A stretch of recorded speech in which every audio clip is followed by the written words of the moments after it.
So the MJ has a bit of a unique braking system. I'm sitting under the truck right now. This weird lever thing is a weight sensing proportioning valve, and it's supposed to attach somewhere on the axle, not sure exactly where, and based on how loaded down the bed of the truck is, this lever changes positions with the leaf springs, and that tells the brakes how much pressure to build in the rear brakes. So if you have a truck that's loaded full of stuff, this lever is going to get pushed up, and it sends more braking power to the rear brakes, which is actually pretty cool. And that's a great idea, or at least it would be if it worked. These things are prone to failing like all the time. So like the main problem with it is that it just didn't work, but it's the idea that counts. And as you can see here on this truck, it's already been disconnected. We've got lines that are busted off of it and everything, so it's just sitting here for now. And they've rerouted the brake line into its own T-piece here that splits it off into both wheel cylinders. Originally, it would come, I think, over the frame here and attached to the top of this rubber hose, which would flex with the suspension. You know, right now this is just kind of like all sitting in here loose. And then it goes to this T-piece, which goes to both wheel cylinders. But this has been disconnected, so this has got nothing in it right now. It's just, they just left it in here. So I've got these aftermarket custom bent brake lines, and when I was replacing the shoes and hardware on this side, of course, I broke it off. So I'm gonna have to replace this, but I don't really know how to bend custom brake lines, and they don't make pre-bent brake lines for the Comanche anymore. So I'm gonna order brake lines for a Cherokee for the rear axle and hope for the best. Now they still make this piece, and they still make Cherokee rear axle brake lines. So hopefully they'll fit on this Dana 35. And so what I'm gonna do is disconnect the main feed line here, kind of reroute it up here somehow. I might actually just take this old broken thing off, mount this bracket where this is so I don't have to bend this line as far, replace this rubber hose, and use the original T-piece location with pre-bent XJ lines to replace these rear brake lines. But first I'm going to take care of the drum brakes. As you can see here, it's not looking too good. Kind of destroyed themselves, and this is really bad video quality so far, but my plan is to work from the outside in. I'm going to start here. I'm going to replace the parking brake cable in the back. I'm going to replace the brake lines, and hopefully everything will just come together. So I've already done this side. This side's got all new brakes in it, and a new parking brake cable that's just not hooked up. So I'm going to start tearing apart the rear drum on this side. We first need to remove these two springs on the top.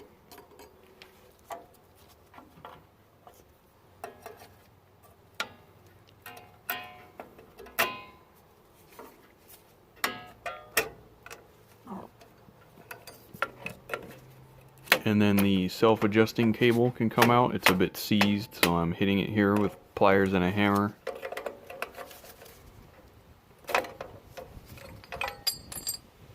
This simply unhooks. Now I'm going to take off the shoes by removing these springs.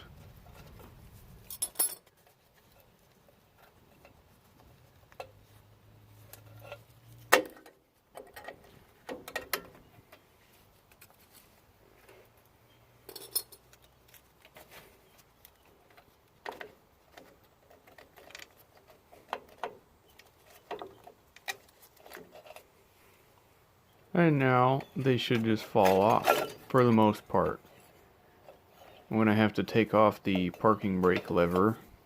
And surprisingly, the self-adjuster on this side wasn't stuck. It was on the other side. The previous owner must have used some sort of a quick fix method to fit this parking brake lever in this shoe. Now I gotta take out these little metal prong things because we have to reuse those. And the parking brake lever slides off of the cable as such. Now, to remove the cable, we can slide a 13mm wrench over the end of it to press in all those prongs.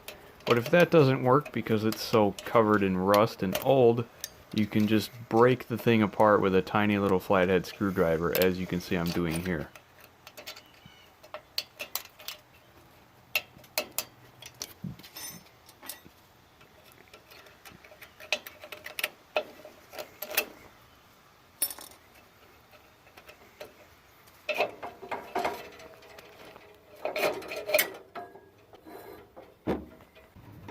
And it's the same process for this one in the upper part.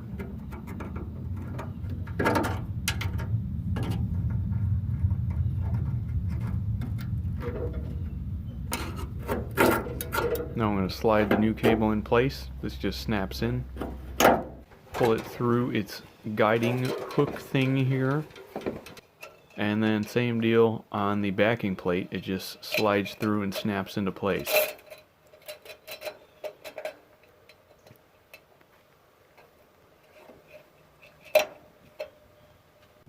For this part, I'm going to make sure the parking brake cable has no tension on it. And we're going to use that lack of tension to install this metal adapter piece thing. I don't know what this is called, but I took it off of here and coated it with rust reformer. So the longer part has to go in the middle hole, but even with no tension on these cables, I couldn't reach it all with one hand. So it was pretty much impossible for me to get the camera up here and show you what I did, because that was really tight and I definitely needed all my strength to do that. What I had to do to give me a bit more leverage was disconnect both of these top springs on the other side of the brakes. Next I'm going to disconnect the brake line from the wheel cylinder, and just for the heck of it I'm going to try not to bust it off, even though it doesn't matter.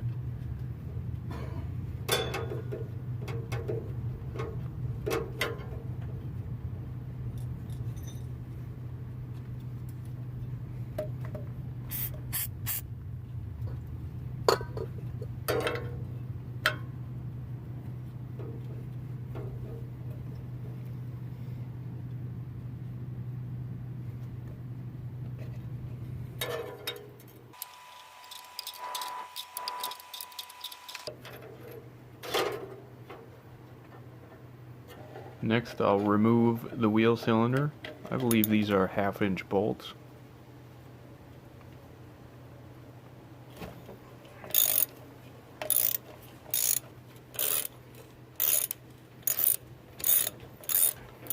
And then hammer it out. It was a bit stuck in there.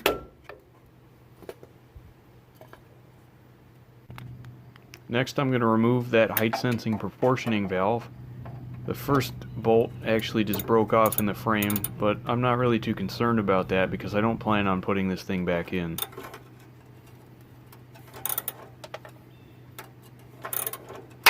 And there breaks the second bolt. Now I need to remove the feed line from the T-piece. This one I definitely can't break, otherwise I'll have to re-flare the end of it. So I'm going to take my time here and use plenty of peanut butter. Make sure it doesn't break off in there.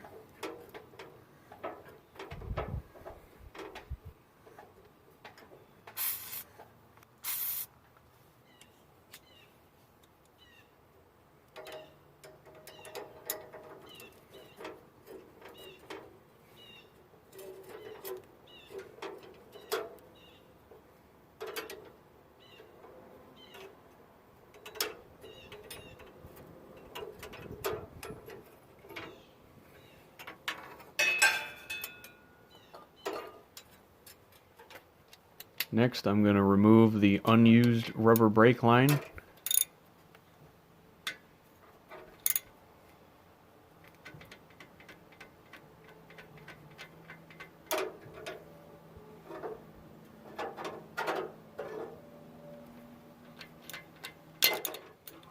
Oh, you're joking. Damn.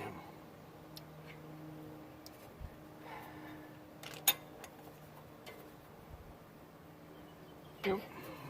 broke off right in the axle. Well, that's inconvenient. Now I'm removing the upper part. This bracket doesn't need to come off, but I want to take it off anyway because this old brake line was really stuck in here. Took me a while to hammer this thing out.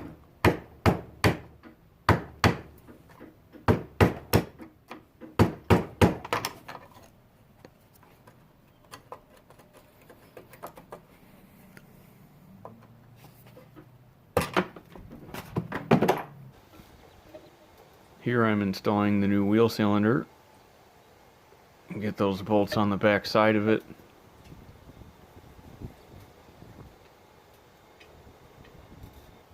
And then use those metal prongs.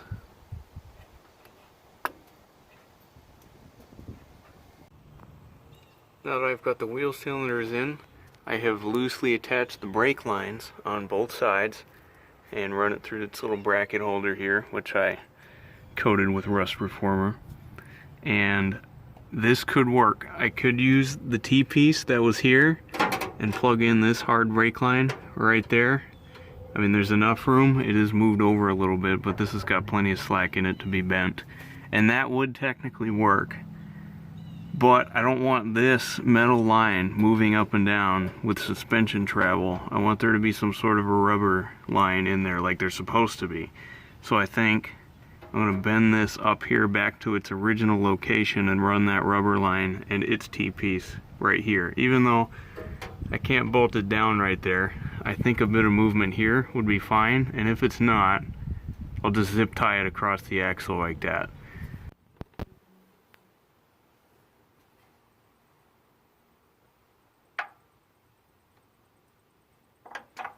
So I've reinstalled that bracket on the top part.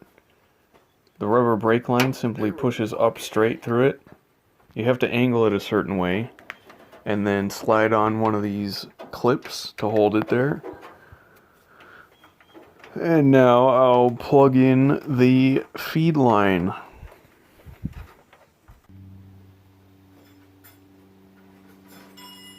I think that'll be fine. Except I zip tied it anyway. Now on to the assembly phase of the drum brakes. I'm putting anti-seize on the self-adjuster here.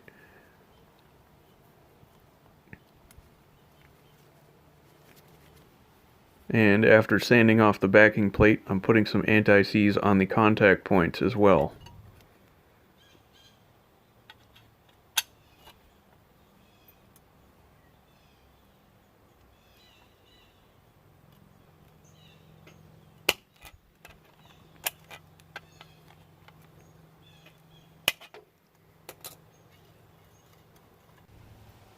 Now for this part, you have to pull back the spring and hook on the parking brake lever while the spring is pulled back. This actually took 3 hands to do.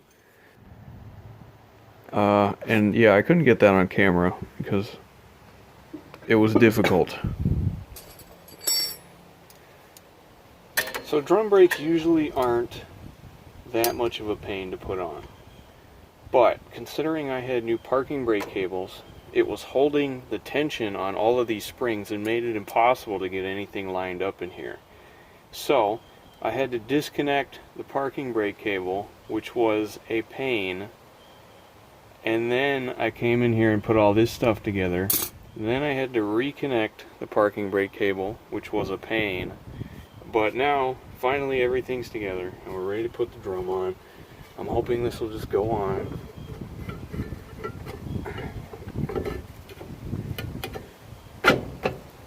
So it's a bit tight. I gotta mess with the self-adjuster a bit. But now we just gotta bleed the brakes.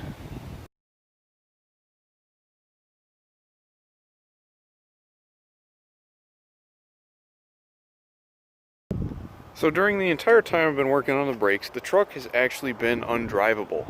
As I was cruising around town the other day, the engine just randomly sputtered out and died on me. There is no pressure in the fuel rail, and the fuel pump does not prime when you turn the key, so I have a feeling this is a fuel-related issue.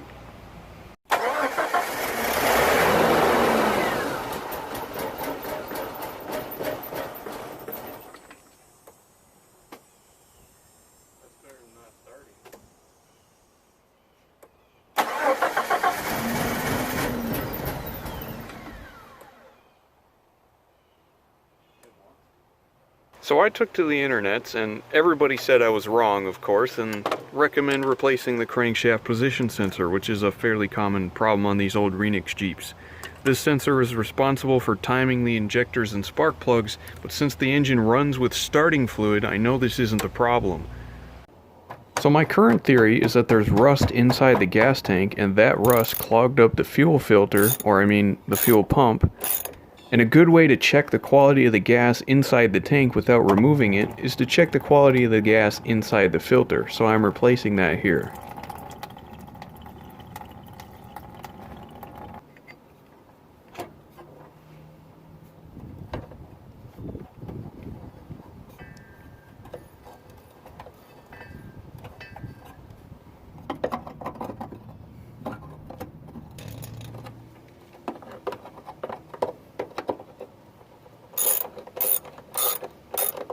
Here you can see the evaporated gas that has fallen out of the old fuel filter, and it's got a bazillion of these tiny little rust flakes in it, which basically confirms my previous theory.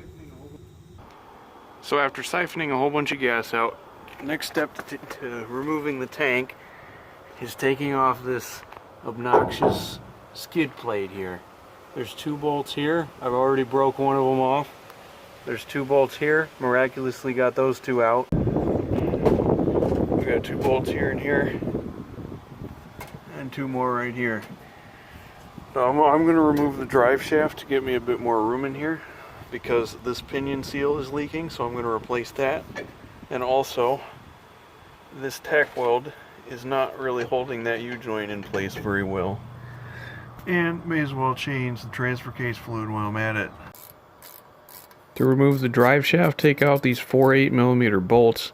Well, in my case 3, and I couldn't get that other bracket off, so I just lifted the drive shaft out. And then on the transfer case end, it simply slides out. I did end up losing a tiny bit of transfer case fluid. I put a catch can under here. Not a good idea to be laying directly under this as I'm removing it.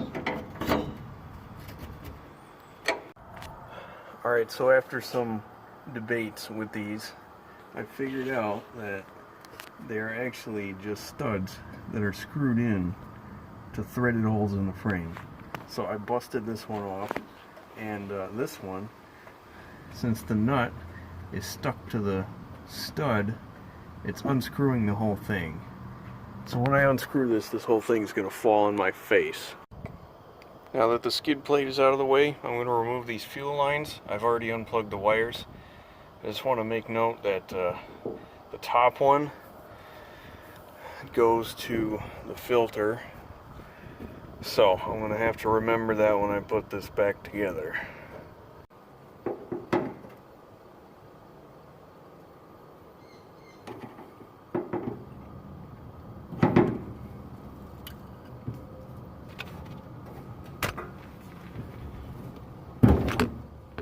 Whew. Next, I'm removing the filler neck with these 8mm bolts, and that looks a bit rusty to me, so let's fix that.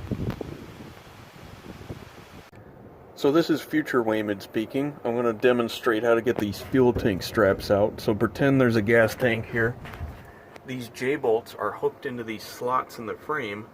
All you need to do is loosen this nut enough so that there's enough slack to lift that J-bolt up out of the frame. Then on this side, simply twist it out, and that's how you get these gas tank straps off. So, laying directly underneath the gas tank in the most unsafe position possible, I was able to get these last straps free with the help of Mr. Bebber Boy and some jack stands. But I haven't lowered the tank all the way, because on the top of it there are 2 rollover valves that we need to disconnect vacuum lines from. So I'm gonna have to probably get it a bit lower. But all you gotta do is pull off a little rubber hose from this thing, and then we can drop the tank the rest of the way. What happened? Nothing, it's just lower. Yeah. It's dripping gas on me. Can you take that jack stand out? Oh, you want it out? Yeah, we're taking the tank out now.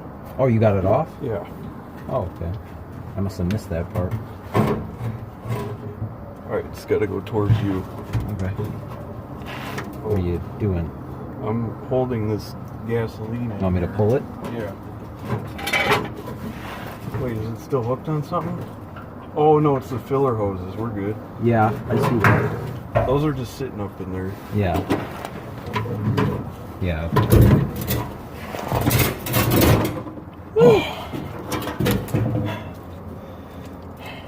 Oh my gosh. There's a lot of open space in here. Yeah, look at how much more room we got. Mm. Why not just remove this thing altogether? Yeah, it's just added weight. So this thing twists off here. And then we've got our fuel pump that still has a bunch of gas in it. Oh, this O-ring isn't that bad.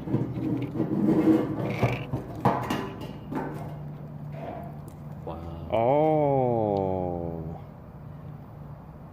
I know what the problem is. What's the problem? There's supposed to be a little filter on here. It goes like this. It's like an L shape. Yeah. And it's not there. Oh. So I bet you, yeah, this sucked up a bunch of rust, and it seized up the filter, or the pump, I mean. So that's why it just stopped working. And that's why I just quit, because it got clogged full of rust, because the thing fell off. Dang. There you have it, gentlemen. Oh, gas. Oh, it's just drenched. Oh. Yeah, that does not look so clean. Ew. And the internet said it was the crankshaft sensor, Jacob. Look at this. Yeah, look at it. It's all rusty on there. Yep. That's what it's supposed to look like. So it was the fuel pump. Yep. You were right the whole time. Yep. Never second guess yourself. And you knew it immediately. Yeah. So here's our new gas tank. I've already put the new fuel pump inside of it. As you can see, I've got new straps as well.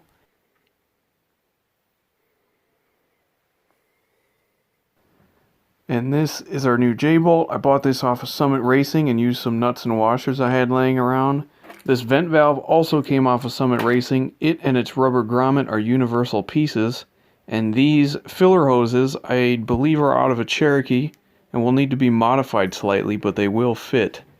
To get these vent valves in, I'm going to put the rubber grommet in first and then simply push in the vent valve from the top.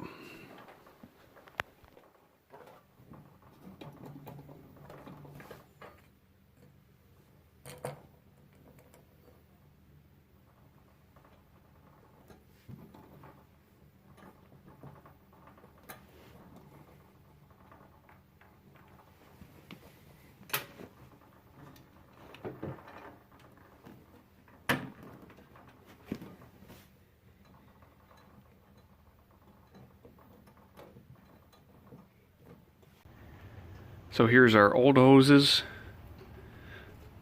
and here's our new ones. I believe these are out of a Cherokee, so all I have to do is cut them to length because the bends otherwise are the same. So before I continue with the gas tank, I'm going to replace this pinion seal and yoke because I can actually sit where the gas tank is right now, which is pretty cool. This is a 1 1/8 or 29 millimeter socket. I'm hoping that the emergency brake is going to be enough to hold this.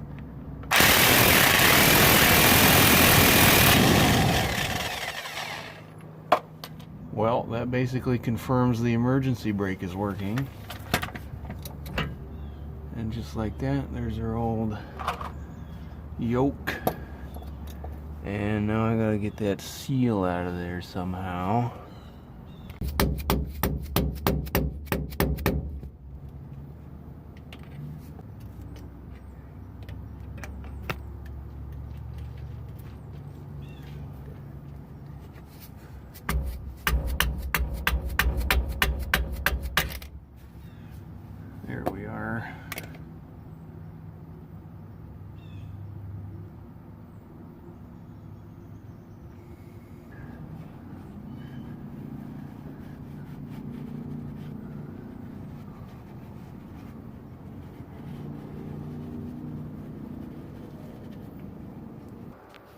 So inside of here there was this little tiny O-ring right here that fell off.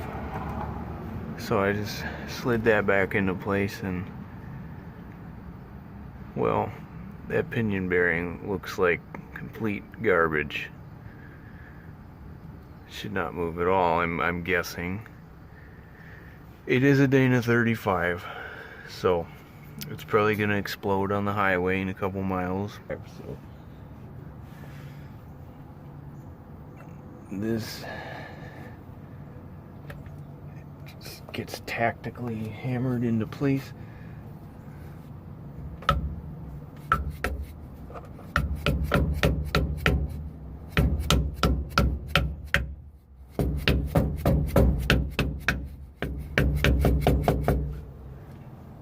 And as for that pinion bearing, I mean, yeah, it's bad, but it's not gonna just like explode and fall apart, I don't think.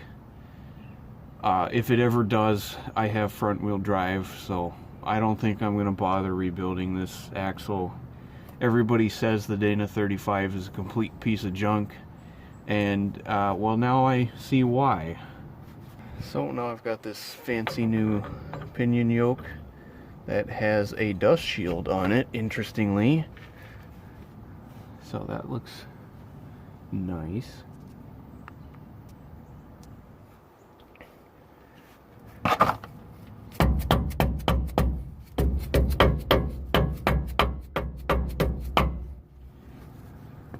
And then this bad boy, I'm actually going to put some thread locker on that.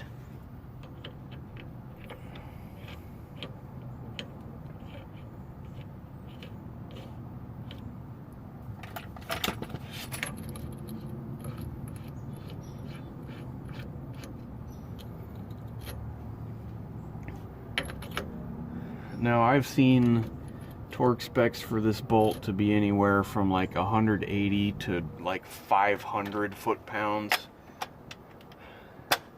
I'm no expert on axles, and I know this one's about to die anyway, but I counted the threads before I took off the old bolt, and there were 3 of them visible.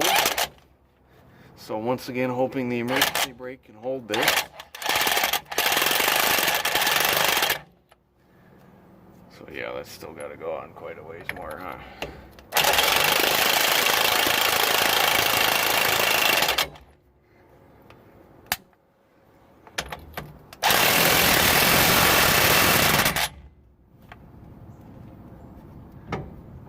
Shouldn't be that hard.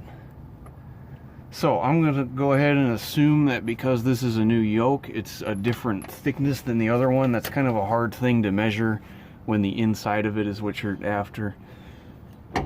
So I'm gonna, that doesn't move in and out at all, and that's pretty hard on the impact gun. So I'm gonna take off the e-brake, and I think that'll be fine. Look at how much play is in that without the wheels moving now. What a joke.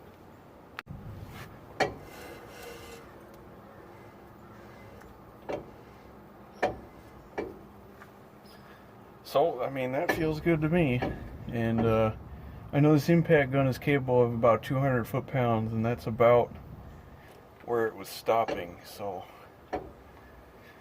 I guess if it explodes on the highway, it's my fault, and the internet can say I told you so.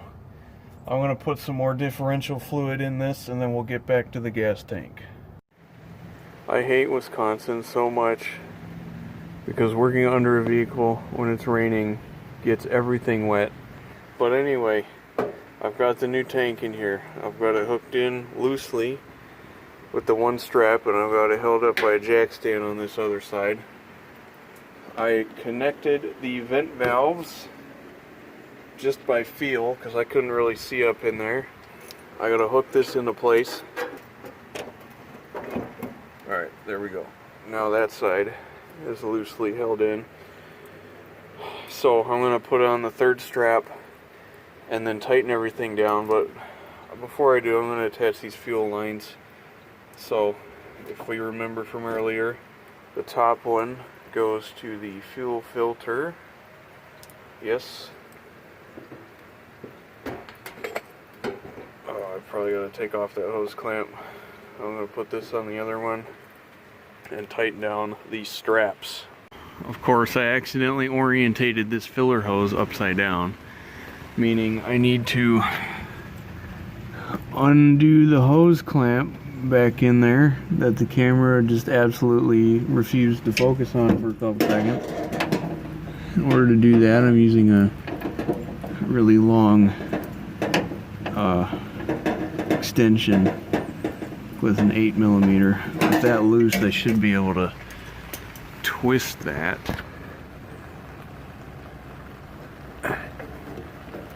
Yeah, and then, I mean, I can do it, just not with one hand. And then install the gas cap thing. After that disaster, finally ready to put this thing in. Has to go in backwards and then you twist it around. Now I'm going to attach these hoses to the filler neck. I've tightened down all 4 8mm bolts here. I'm ready to add the gas cap.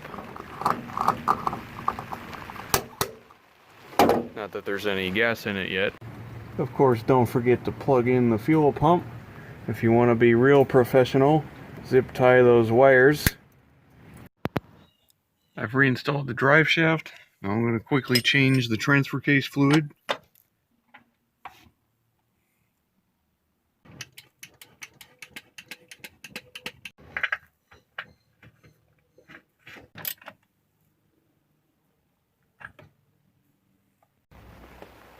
Cross your fingers.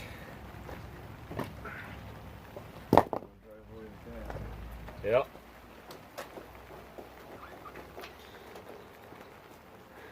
Okay. I think we're rolling.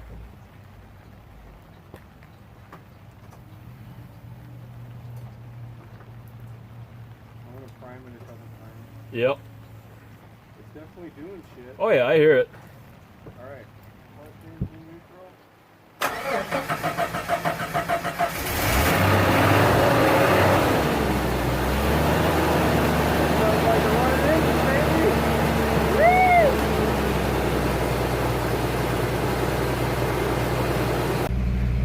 So, after a month of this truck sitting here in my driveway and the entire internet telling me I was wrong in my confident diagnosis of the fuel pump, it is finally running. Whew. Well, if any of you stuck around in the video for this long, I'm surprised. And I'll see you next time. Look at this guy, he's got 4 brake lights. You can't beat that. How can you beat that? There's no... This is something you just can't top. Like, that's insane. It's impeccable, honestly. It's truly a sight to behold. The amount of money he must have put into this truck to accomplish. I wonder if they're turn signals. I wonder if they also work as turn signals. You know, like if they would, like... I'm trying to think of like... Oh my god! Oh my god! Oh!